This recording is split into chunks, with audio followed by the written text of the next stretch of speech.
Dobar dan i dobrodošli u najnoviju, nabavku mangi i stripova za mesece februar, mart i april. Uglavnom, ima onako solidno stvari, dosta nekih zanimljivih. Tako da vidjet ćete sve u nastavku, kaska malo za nekim stvarima, pogotovo ovde najviše mislim na mangi od čarobne knjige, a vidjet ćete dosta stvari sam neki kompletirao i šta već sve ne neki započeo, tako da možemo da krenemo. Dakle, prvo naravno krećemo sa Bonelijem. Tu su dakle ova tri Dilana, brojevi 209, 210 i 211. To su Sally, Zora i Jenny. Nadam se da ovo nije previše ukrivo, ali dobro. Uglavnom, dakle, ova tri broja predstavljaju, dakle, jednu neformalnu triologiju, odnosno kolaboraciju Dylan Doga i ovog italijanskog nekog pevača, šta god da je, Vasco Rossija, i sve ove tri epizode imaju, dakle, ove duple naslovnice, što je jako dobra fora, i dakle, sve ove tri priče su rađene po inspiraciji neke od njegovih pesama. Takođe, ono išlo što je bitno jeste da su ove tri zadnje naslovnice poslednje od Gigi Kavenaga.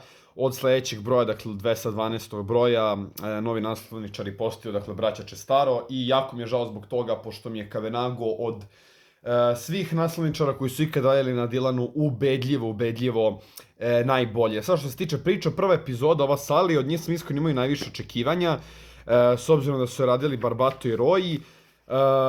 Ovo je jedna onako klasična priča, već viđena na ono desetine puta, sa jednim onako twistom, tim konačnim, koji je isto viđena ono desetina, ako ne i stotine puta unutar samog Dylanovog serijala, ali sve u svemu okej je priča. Crtež je genijalan i nekako sve što ide dalje i dalje priča to postaje sve bolji i bolji. Onda Zora je onako poprilično loša, dakle nju su radili, da, takođe na početku svakog stripa imate tu pesmu po kojoj je, dakle, priča inspirisana, radili su je Kontu i Đerazi. Đerazi ja generalno jako gotivim, iako ono, znam da ima dosta ljudi podeljena mišljenja vezana za njega. Crtež je dobar, ali priča je jako loša, dakle, prepune neke komedije koja, em što ne funkcioniše, em što je stavljena tamo gde i nije mesto. Priča imala neku okej početnu zamisao, ali kako odmiče dalje, to postaje sve nebuloznije i bukvalno napravljen na kraju neki bućkuriš koji ono nema veze s vezom od priče, tako da ovo slobodno preskočite, ali dolazimo do zvezde ove trilogije, a to je Jenny.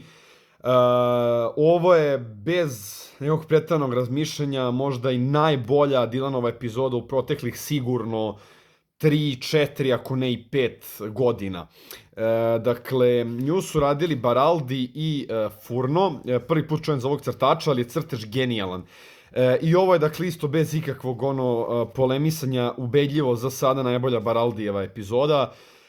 Dakle, priča počinje u stilu Nekropolisa, Garonove presude, čak i ovog skorašnjeg zatvorenika, dakle, Dylan je zatvoren u jednom pa na, tako reći, zatvoru, gde upoznaje jednu devojku Jenny, i tu, dakle, kreće dalja avantura. Međutim, glavna poenta stripa je se da uopšte nije ovo neka zatvorska priča, gde negde na polovini skontamo zapravo taj twist oko čega se ovde zapravo radi, da je ovo jedna ljubavna tragedija, gde vidimo, dakle, ovu devojku Jenny, koja ne može da se pronađe sebe u društvu i ne može da podnese taj pritisak okoline.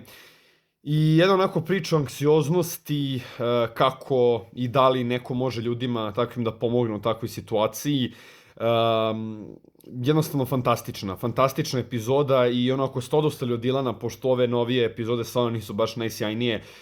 Definitivno svima preporučujem da pročitate Jenny. Opet kažem, nisu ove tri priče uopšte povezane, sve su, dakle, potpuno zasebne, ali Jenny se apsolutno izdvaja od svih ovih epizoda i od mnogo epizoda zadnjih ko zna koliko godina. Tako da to je to što se tiče redovne serije, dakle, jako sam iskreno zadovoljan ovime, dakle, imamo jednu onako okej epizodu, jednu jako lošu, jednu genijalnu, tako da to je to.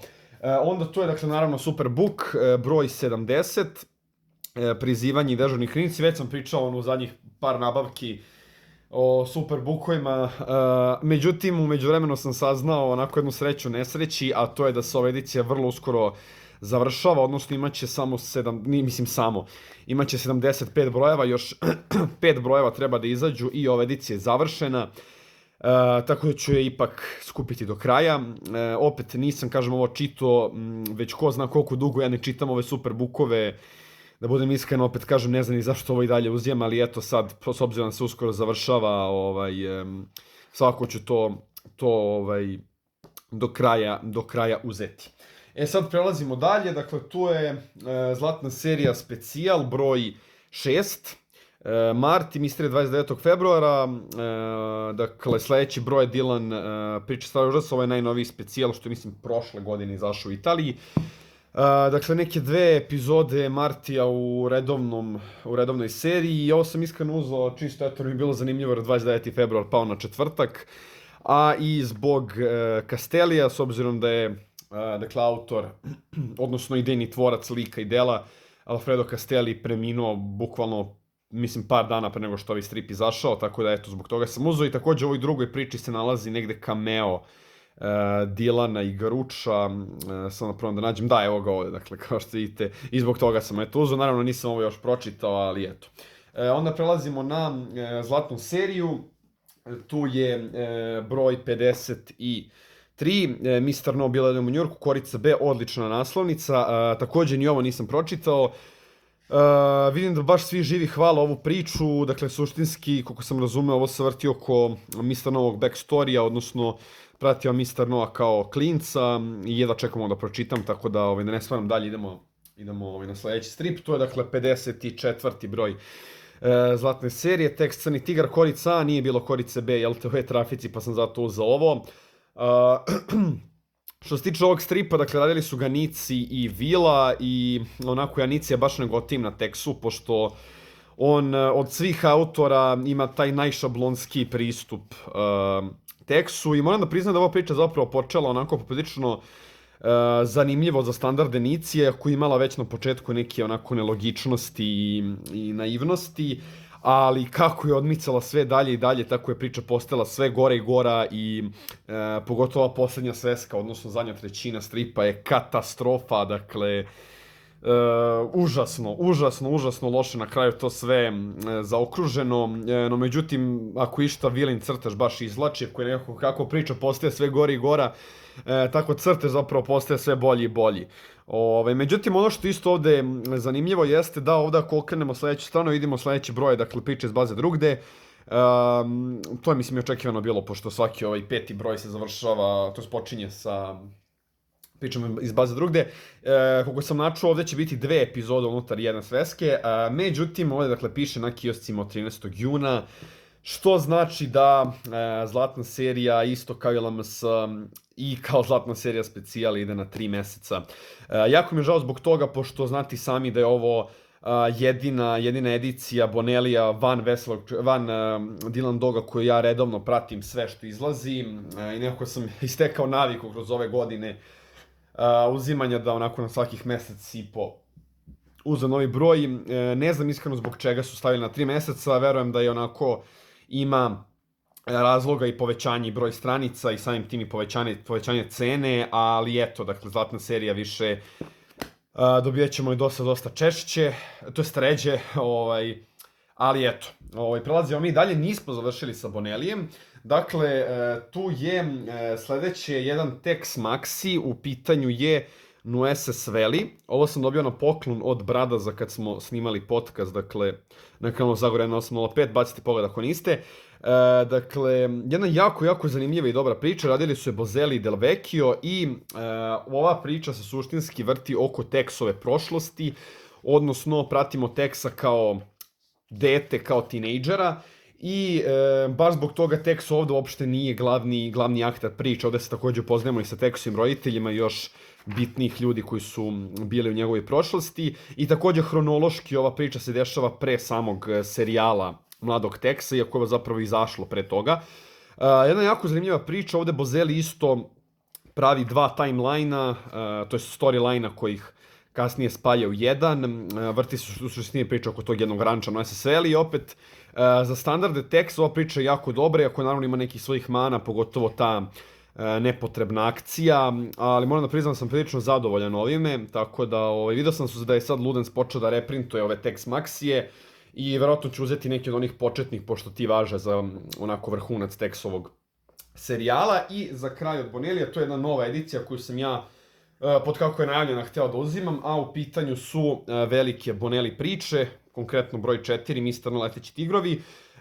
Dakle, ova edicija je koncipirana da se ovde nalaze, dakle, najbolje priče u svim Bonellijim serijalima, iako da sada nekako preovladavaju više Tex i Zagor. Prve dve priče su one dve Zagor priče koje već imamo u odabranim pričama, to su, čini mi se, Teksaški rendžeri pod meksičkom zastavom.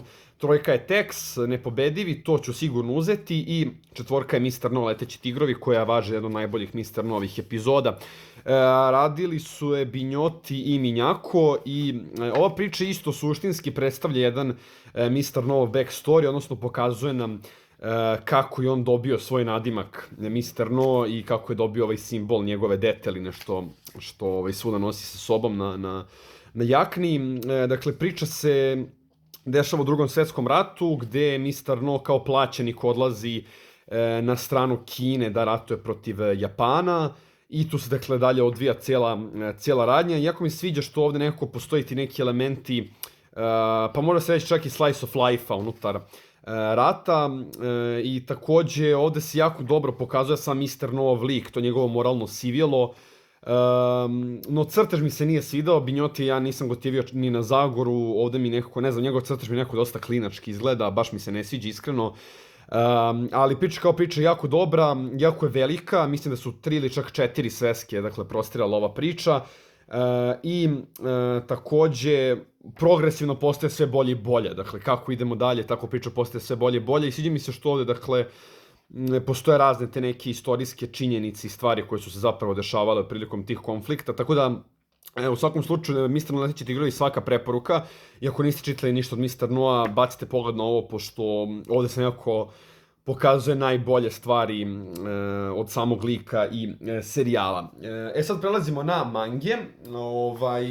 Dakle, rekao sam, kaskam dosta za mangama od Čarobne knjige pogotovo, ali ajde pokažem prvo Darkwooda, dakle to su Titani 27-ica, standardno ništa posebno, već sam pričao, ovde je još malo taj kraj prvog dijela ove 4. sezone, koje je meni moja čak i omiljeni deo celih Titana, tako da evo je ova scena. Tako da ne sparam dalje. Onda to je Bestiarius 4. Nadam se da će do kraja godine ovo da se završi. Pogledajte kako je crtaš predobar. Opet pričao sam i o ome više puta, jako zanimljiva manga, opet Kakizaki je mnogo bolji kao crtač nego kao scenarista, ali nije ni loša toliko priča.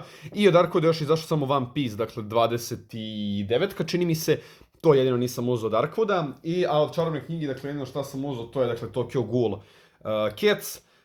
Videli ste nedavno recenziju manga, cele originalne mange.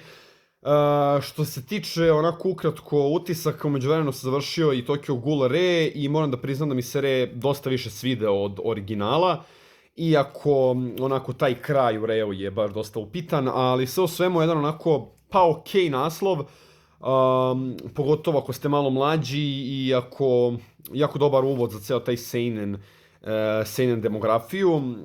Što se tiče mog skupljanja daljeg Tokyo Ghouла, iskreno dosta razmišljam o tome, s obzirom da generalno prva polovina otprilike originalnog serijala mi je bila onako poprilično upitna i sa poprilično upitnim crtežom, ali verovatno ću da krenem da uzimamo Tokyo Ghoul Rea, da ću originalni serijal dakle da preskočim, da uzem samo ovaj prvi broj, a da ću da krenem da uzimam od Rea, mada se opet jako razmišljam s obzirom zbog naslovnice, su naslovnice prelepe, ali vidjet ćemo šta će biti, mislim da je izašao međuvremeno i dvojka i opet kaskam, kažem, za nekih, čini mi se, tri broja i za oštricu i za FMA.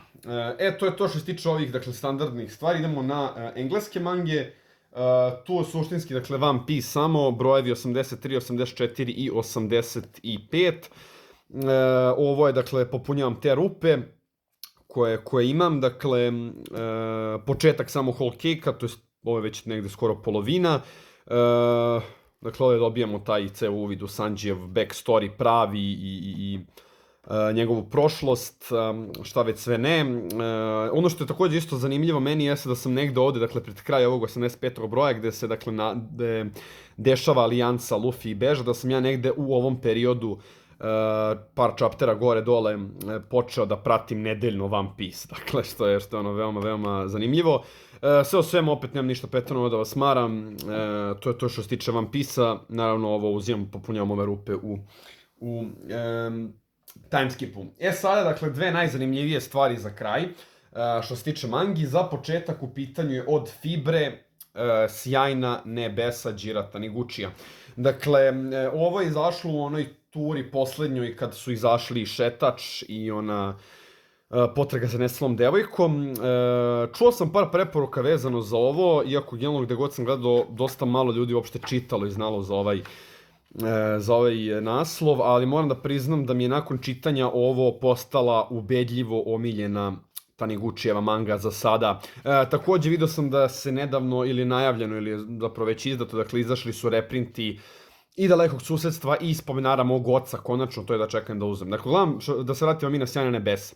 Dakle, šta se dešava u ovoj mangi? Ova manga suštinski se većini vrti oko jednog saobraćajne nesreće, gde se, dakle, jedan mladi, onako, tinejdžer, adolescent, dakle, 20. godinama, sudario svojim motorom sa jednim, dakle, starijim čovekom koji je bio, dakle, u kolima, kombiju, šta već sve ne, i šta se u suštini desilo, dakle, ovaj stari čovek je preminuo, dok je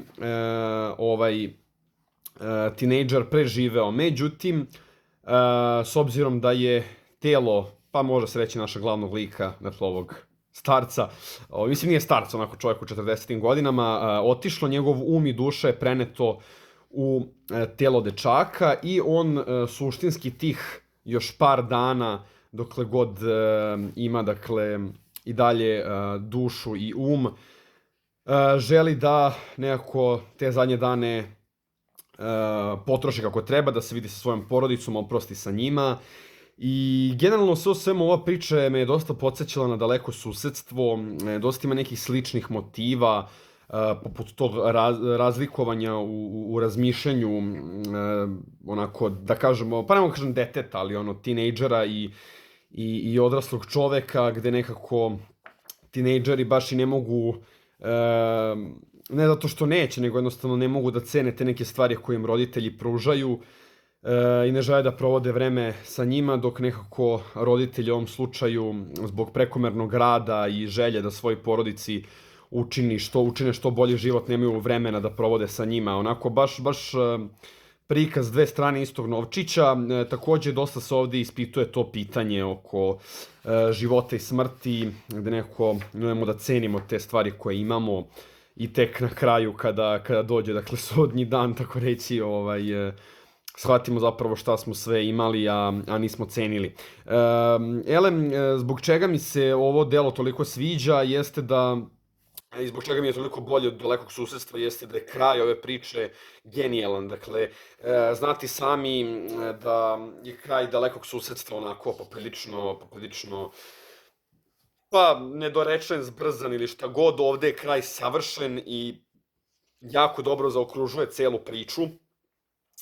I to je u suštini onako glavna stvar zbog čega mi se ova priča toliko svidela, pored naravno svih ostalih stvari unutar nje. Jedinu manu koju bih nekako rekao jeste da se nekako previše ponavljaju stvari, dakle, na onako skoro desetine puta se kaže da se podsjetimo te saobraćajne nesreće, kao da ono već nije rečeno dovoljno puta, ali dobro. Uglavnom, sve o svemu, Sjajna nebesa stvarno po meni vrhunsko Taniguchijevo delo, svaka preporuka.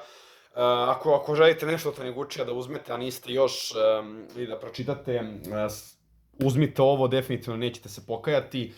Opet kažem, meni je ovo rame uz rame sa Vrhom bogova, ako ne čak i malo bolje.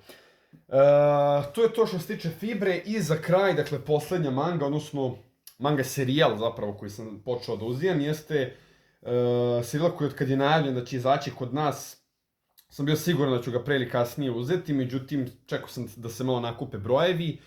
a u pitanju je dakle Bosonogi gen, Barefoot Gen, Hadashino gen, kako već, o izdanju Lokomotive, dakle prve 3 knjige, prva 3 voljuma, šta god.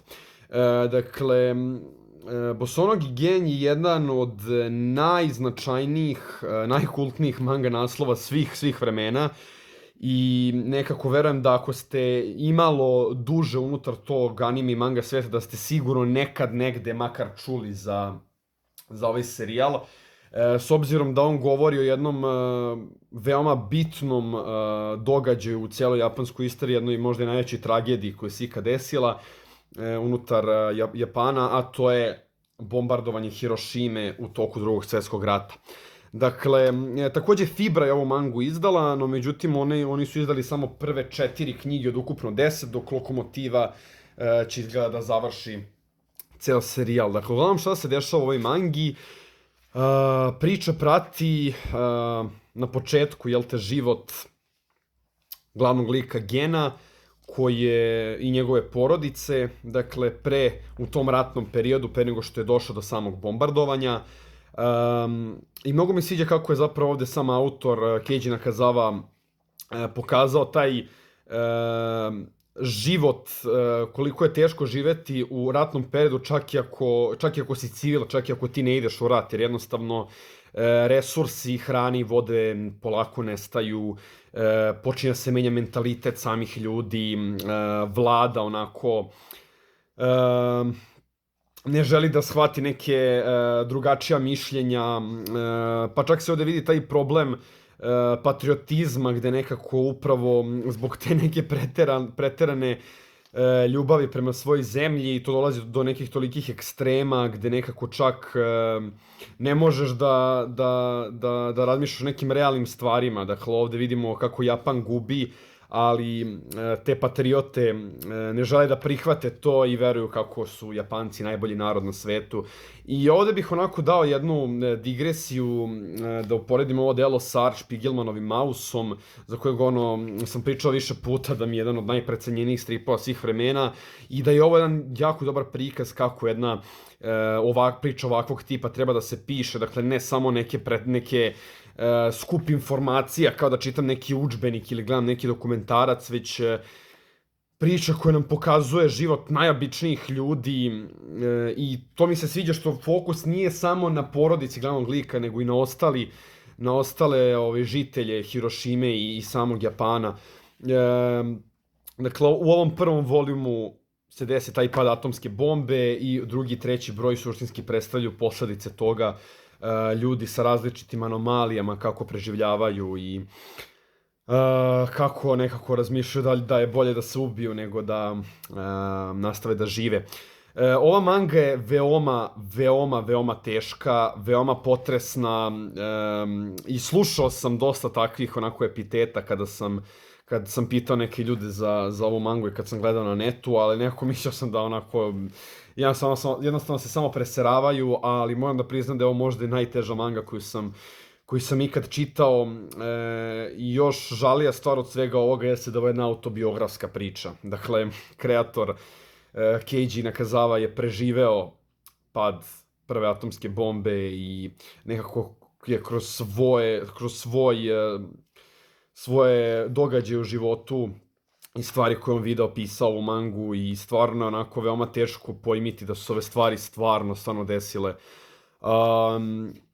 Takođe, ono što moram da napomenem jeste da ova manga nastala početkom 70-ih i da ona i dan danas, ne samo da ona da drži vodu i da nije zastarela, već da je itekako, onako može se reći, i aktualna kad pogledamo sve ove stvari u svetu koje se dešavaju. Ovo možda nam služi kao neki podsjetnik za sve te stvari i takođe drago mi je što su mi se sve predrasude vezane za ovu mangu onako većinski srušile. Onako, manga je crtana u ovom stilu 60-ih i 70-ih i nemojte nikako da vas slučajno navede da mislite da je ovo neka dečija priča, ovo je jedna jako ozbiljna, jako odrasla priča, ako bih tako mogao da kažem, i definitivno je preporučujem mlađima.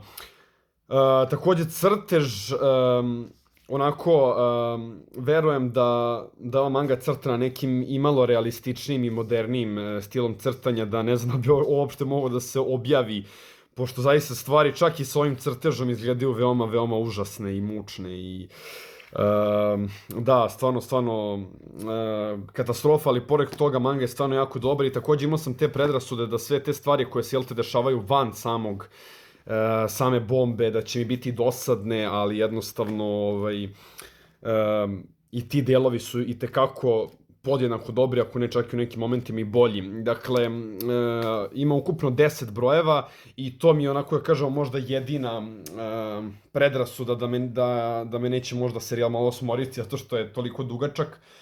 Ali, u svakom slučaju, dakle, da, treba da uzem još druge 3 knjige što je izdala Lokomotiva i da, nakon toga čekam, jel te, da završi s ovim serijalom. Takođe, izdanje je jako, jako dobro. Jeste malo skuplje, ali format je onako poprilično veći, dakle, od standardnih mangi, kao što možete da vidite. I takođe, dakle, svi volumi imaju ove kao, pa ne znam što, kao Dust Protector ili šta, kako se ovo već zove, nisam ja siguran. Tako da sve u svemu, svaka preporuka za ovu mangu, dosta onako, verujem da će dosta ljudi koji ne čitaju toliko japanski strip, nego koji više onako čitaju stripove ostalih škola, da će više da se nekako, da će ih više privući ova manga, ali uglavnom od mene svaka preporuka za Bosonog Gena, pružite šansu ovoj mangi, naravno ako ste nekako, ako ne možete podnesete ovako neke teške i potresne teme, bolje da preskočite, pošto opet kažem, stvarno stvari ovde koje sam pročitao i video su jezive, najblaže moguće rečeno. To je bilo to uglavnom što se tiče mangi. Prelazimo sada dalje, dakle od Francuza jedino što sam uzeo jeste ova 5. knjiga Mebiusa, sa kojim sam suštinski i kompletirao celu ovu ediciju. Dakle, ovde je suštinski isti koncept kao i u Trojici i Četvorci, dakle skup kratkih priča. Opet da ne smaram ovde preterano, meni se lično ovo jako sviđa, priče su potpuno uvrnute, iznadrogirane, ali crtež je genijalan i same priče mi kao takve veoma, veoma leže. Opet kažem, treba barem dati šansu ovome, pošto nešto slično ne vjerujem da ćete nigde naći. I sad suštinski čekam samo od Stalkera da izdaje ono isto neku zbirku staklene godine, mislim da se zove ili tako nešto, ali da, eto, suštinski 5. knjiga Mebiusa, kompletirao sam, dakle, ovu ediciju. Sad prelazimo na Amerikance. Ajde za početak ću vam pokažem ovo, dakle, u pitanju jedan serijal kojeg već dugo vremena želim da krenem da čitam i konačno sam se odlučio za to, a u pitanju je Hellboy. Dakle, od 300 čuda, to su, dakle, ovi prvi omnibus kratkih priča. Generalno, kogod sam pitao i gde god sam na netu gledao, svi su mi rekli da je najbolji možda, najbolje upoznavanje Hellboya kroz ove kratke priče i moram da priznam da mi se ovo veoma, veoma, veoma svidelo. Dakle, uglavnom, Hellboy je jedan onako od najkultnijih i po mnogima najbolji strip ikada i čak je kod nas veoma veliku publiku dobio, s obzirom da se onaj prvi omnibus regularnog serijala rasprodao još od kad i onako to me dosta nervira, pošto ne znam kako ću to da nabavim, ali dobro, to je problem za budućeg mene. Dakle, suštinski šta se dešava u Hellboyu? Hellboy je jedan, pa tako reći, demon, đavo koji je došao iz pakla i koji radi za jednu organizaciju gde na neki način istrebljuje razna, dakle, mitološka bića, demone i šta sve ne. Dakle, nekako to je najgrublji mogući opis o čemu se radi. I način pisanja mi se veoma sviđa, dakle, nekako dosta me podsjeća čak na John Konstantina, jer nekako onako Hellboy je skroz chill lik. A opet sve te stvari koje se onako dešavaju ovde su prilično uvrnute, prilično čudne, onako prilično može se reći zanimljivim lorom, pa me u neku ruku zbog toga i možda podsjeća malo i na Dampira, gde neko, ako ste čitali, znate da je u Dampiru isto imate tako te neka mitska bića i zaista mi se jako svidao. Takođe crtež ovde radili su ga većinski Mike Mignola i Richard Corben, koji su jedni od retkih onako strip velikana koje ja ne gotivim, ali moram da priznam da mi se na Hellboyu njihov crtež jako svidio. Dakle, evo ga Mignola, evo ga Corben. Ne znam, jednostavno i dalje nisam neki preterani ljubitelj njihovog crteža, ali na Hellboyu mi se jako svidao i takođe očekivao sam da su ove priče onako potpuno zasebne, da se uopšte neće nadovezivati, međutim, zapravo se nadovezuju jedna na drugu i zapravo čine onako par celina, ali koliko sam razumeo, ove priče nemaju nekakve bitne uloge u glavnom, dakle, kanonu, odnosno u glavnom timelineu samog Hellboyevog univerzuma, tako da planiram, jel te, da uzem i te druge kratke priče, s obzirom da mi se jako sviđa i onda nekako da krenem sa tim, jel te, glavnim serijalom, sudeći po svema možda ću na engleskom uzeti taj prvi omnibus, ali opet jako mi se jako sviđa ovaj serijal. Opet zamerka za 300 čuda, izdanje je onako poprilično loše, korice su poprilično tanke i jako su onako krute, a papir je veoma težak. Dakle, opet sviđa mi se što je u mekim koricama, ali mislim da su mogli to malo bolje da naprave. To je glavno to što se tiče Hellboya, prelazimo dalje. Za pred kraj, jedan isto kompletni serijal kao Mebius, za kojeg možda nećete očekivati, a u pitanju je Thor, Bog groma od Phoenix Pressa, 3. i 4. trade sa kojim se, jel te, završio ceo ovaj originalni run Jasona Aarona na Thoru. Dakle, ja mnogo godina imam već ona prva dva trade i stalno sam ih nekako stavljao sa strane i skupljali su mi prašinu, jer nekako od uvek Thor je lik koji kad god sam čitao neke stripove vezane za njega ili neke stripove gde se on pojavljivao, filmove, od uvek kad god sam imao prilike to onako da iskonzumiram, sve mi je to urađeno nekako bez veze. Dakle, bukvalno Marvelu je data cela ta nordijska mitologija da radi sa njom bukvalno šta hoće, a oni prave neke nebuloze, neke komedije, nešto baš jako loše. Međutim, ovaj run na Thoru je upravo ono što sam ja od uvek želeo da vidim, a to je jedna priča koja je totalno lišena svih superherojskih onako klišeja, svih onako Thorovih klišeja, jedna priča koja onako totalno se vrti oko nordijske mitologije, oko vikinga, oko raznih onako epskih avantura, i to su sve stvari koje sam imao od uvek želeo da vidim u Thoru i ovaj strip me je jednostavno oduvao. Dakle, skoro sam pročitao ta prva dva trejda, to su onaj Krvnik bogova i Bomba bogova, i bukvalno čim sam pročitao sam odmah uzeo ova dva ostala trejda i oduševio sam se. Dakle, prva dva trejda, ta što sam malo pre spomenuo, suštinski predstavljaju jedan onako story arc, i ta prva dva trejda bih možda rekao kao da su i najbolji. Trojka, dakle, ovi prokleti su možda za nijansu samo slabiji, jer nekako ovde je malo drugačiji pristup same radnje. Dakle, ovaj konkretno treći trade se vrti oko jedne bukvalno epske avanture i dosta više produbljuje sam world building tog nordijskog sveta, gde onako vidimo razne rase, razne te svetove, kako oni međusobno funkcionišu zajedno. I sami negativci unutar ovog rana su genijalni. Dakle, u prvom arku, odnosno u prva dva trade imamo Gora, ovdje imamo Malekita, koji su fantastični negativci. Onda, što se tiče četvrtog trejda, moram definitivno priznam da njega možete, nažalost, komotno da preskočite, s obzirom da je ona onako baš downfall serijala, gde ovde bukvalno imamo situacije da se Thor bori sa ljudima koji žele da ga pošalju na sud. Da, zvuči glupo i definitivno jeste. Međutim, ono što je ovde jako dobro jeste to poslednje poglavlje kojeg je crtao Gera, gde dobijemo Malekitov backstory, još neku side Thorovu priču i takođe najavu za nastavak serijala, to je da, dakle, ulogu Thora uzima Jean Grey. To ne verujem iskreno da će da Phoenix Press objavljuje. Opet, takođe mi se mnogo sviđa što se ovde nekako razni, pa na neki način paralelni univerzumi koriste za uvođenje različitih verzija Thora i te njihove međusobne interakcije i to je nekako zapravo urađeno da ima smisla, pošto te onako paralelne stvari s paralelnim univerzumima obično ne završe, ispadnu ili jako loše ili jako dobre, retko kad ispadu nešto između. Uglavnom, sve o svemu, što se tiče ovog rana, svaka preporuka, i iskren da budem, ovo ne bih baš preporučio onako casual superherojskim fanovima, mislim, zato što ovo nekako i nije baš pisano za njih.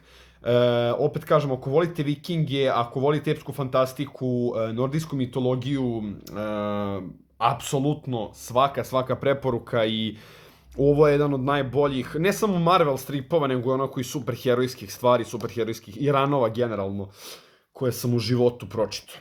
I za kraj, onako ostavio sam najbolje za kraj, u pitanju je, jel te, Sandman. Videli ste u prošloj nabavci da sam krenuo sa Sandmanom, ovdje dakle četvrta knjiga, sezona Sumaglica, i moram da kažem da sve stvari koje sam pričao u prošlom videu i to neko moje podeljeno mišljenje sa Sandmanom, gde ta glavna priča ne vredi toliko hajpa, baš preteranog, me ovde apsolutno razuverila i ovaj četvrti trade je nešto od najboljih stvari što sam u životu pročitao. Dakle, ovde nema nikakvih tih mini priča, što sam ja već spominjao u prošloj nabavci da mi je to najbolji deo Sandmana. Ovde je sve jedna, dakle, priča i konkretno za one koji su čitali, dakle, ne želim ništa da vam spojlujem, dešava se kod onog dijela kada Sandman odlazi u pakao. I ono što mi se ovde mnogo sviđa jeste sama konstrukcija priča, način na koji Neil Gaiman uvodi nove likove, način na koji vraća stare likove, dakle, onako neki likovi za koje sam potpuno mislio da su onako samo potpuno epizodični i da se više nikad neće vratiti, se zapravo ovde vraćaju i igraju veoma bitnu i značajnu ulogu. Ta preklapanja između različitih svetova, način na koji je Neil Gaiman ovde bukvalno uveo gotovo sve likove, to jest likove iz gotovo svih mitologija u ljudskoj vrsti, je genijalno. Twistovi, sama poenta priče, jednostavno fantastično. Zaista ne želim ništa više da vam spojlujem vezano za ovo. Mnogo mi se sviđa, sad mi je postao fenomenalan rad, jedva čekam da uzmem petu knjigu, pošto onako serijal za sada mi progresivno postaje sve bolji i bolji, bukvalno svaki trade mi je bolji od prethodnog i ne mogu da dočekam da uzem još Sandmana. Tako da, uglavnom, to je bilo to što se tiče cijele ove nabavke. Nadam se da ste uživali, malo sam odužio po običaju, ali eto, imalo nekih poprilično zanimljivih stvari, bacite pogled na neke od njih, jel te? Tako da, uglavnom, to je bilo to, mislim u nekom narednom klipu, a do tada vas pozdravlja vaš Gadu Sop. Pozdrav!